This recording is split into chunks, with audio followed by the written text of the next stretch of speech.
Okay, so I'm going to give you a quick rundown of the finished product of your Schoology course.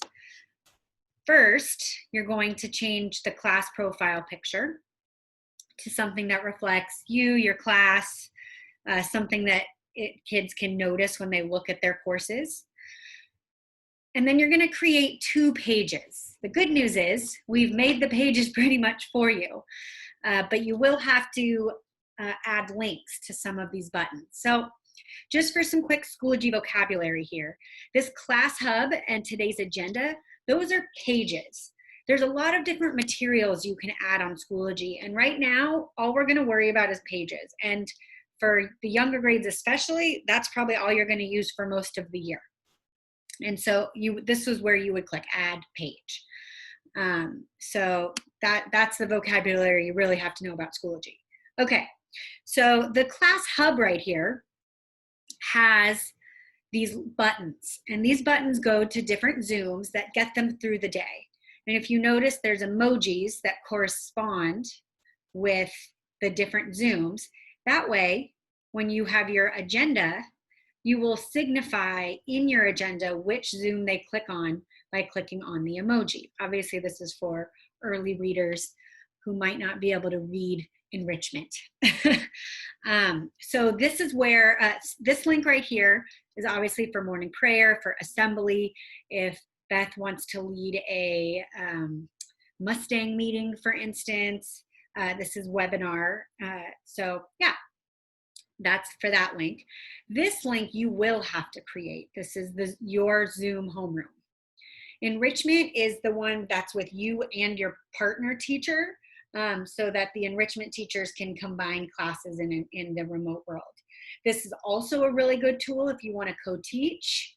If there's something you have to be gone from 9 to 10, your co-teacher might be able to take your class.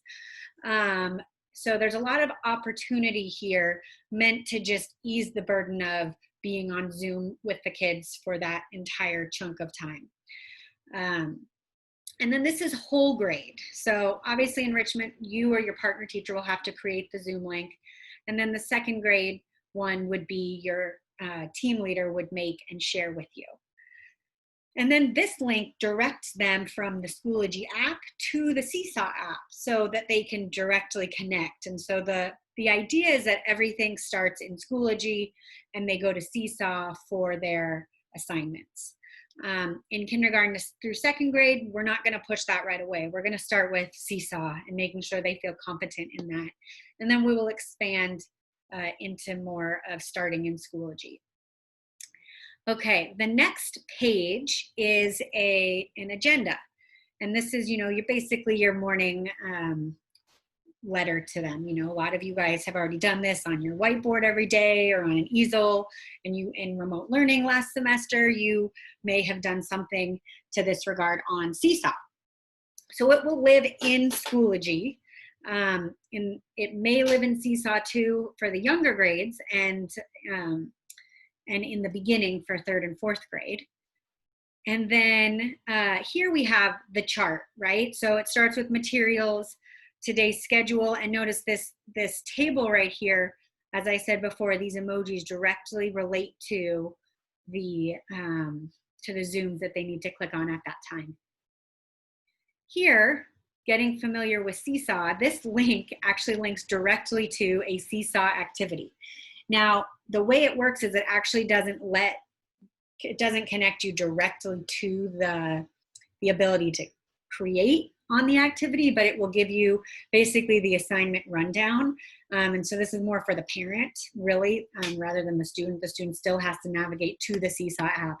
So this button would be the better button to click.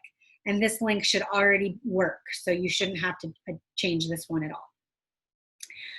This class hub should be found in the folder that I shared with you with this video.